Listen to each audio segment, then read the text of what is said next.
તે આજ પાટણની મીટિંગ હતી, એમાં પણ અલ્પેશભાઈ એ સાઉન્ડમાં બોલ્યા છે એમ કે જે ડીજે વાળી વાત તો કરવાની નથી, એમાં કશું કોઈ જ ફેરફાર કરવાનો નથી. કોણ મુદ્દાઓ જે ત્યાં પાકા જ છે, એમાં લગીને કાંઈ પણ આગુ પાછું કરવાનું નથી. ને આપણે જે આ બાજુ મંત્રીએ કીધું એમ આ બાજુથી ક્યાંય ભંગ પણ થયો નથી.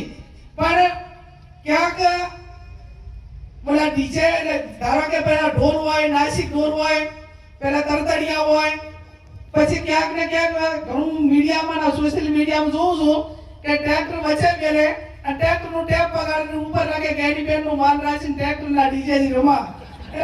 એટલે આપણે બંધ કરાવવાના પહેલા રસ્તા તો કંઈક નાના નાના નીકળી રહ્યા છે, પણ જાહેરમાં વોઇસ ને બીજા માટે હેરાનગતિ અને વધારે પડતા વોઇસના કારણે કે એની બધીઓ એનામાં જે આપણને દહેશત હતી એ ક્યાંક ને ક્યાંક ન થાય એના માટે કે આ બાબતમાં બધા જ આગેવાનો કરે છે એ રીતે કડકાઈ રાખવાની છે.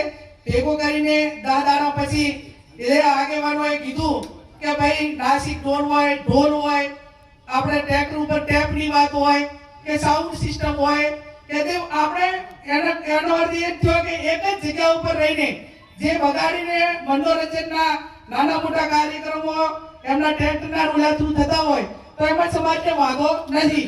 પણ તમે આ રીતે કઈ કરશો તો એમાં આ બાજુ તો બધા જ મારે સોશિયલ મીડિયાના યુવાનોને અભિનંદન આપવા પડે કે એક વ્યક્તિ ક્યાંક કરે તો એના ઉપર તૂટી પડે છે. એટલે કાંટાઓ તો મોબાઈલ બંધ કરી નાખે છે. સોશિયલ મીડિયામાં તો તમારે આનો ભંગ કરે ને એના સામે જે છોય બરોબર છે એમાં મારો ટેકો છે.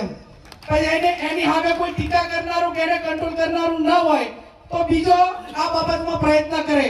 એટલે એ બાબતમાં કોઈ પ્રયત્ન ન કરે એના માટે કરીને સોશિયલ મીડિયા જે એક્ટિવ છે, જે સારી ભાષામાં જ આપણે એની સાથે જે કંઈ કોમેન્ટ કરો કે જે કંઈ કરવાનું હોય પણ સારી ભાષા.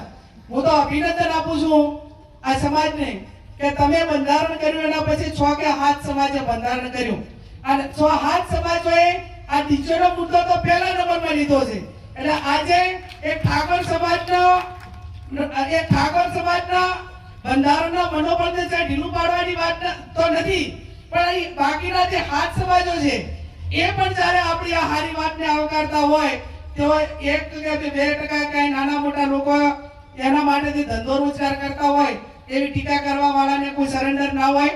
જ્યારે આ ડીજે આવ્યા એ ટાઈમે ઢોલવાળે કોઈ એમ ના કીધું કે અમારી રોજગારી છીનવેલી હતી, તો કાંઈ ઢોલવાળા કહે છે, વાહણાવાળા કહે છે, કોઈની બજાર વાળા કહે છે, કરિયાણા વાળા કહે છે, કાપડ વાળા કહે છે. એટલે આ બાબતમાં જે હવે બજેટ 2026 નું પાસ થઈ ગયું એ હત્યાવી પહેલા આ બજેટમાં હું વ્યક્તિગત રીતે સમાજ વતી કહું છું કે કાંઈ ફેરફાર થવાનો નથી.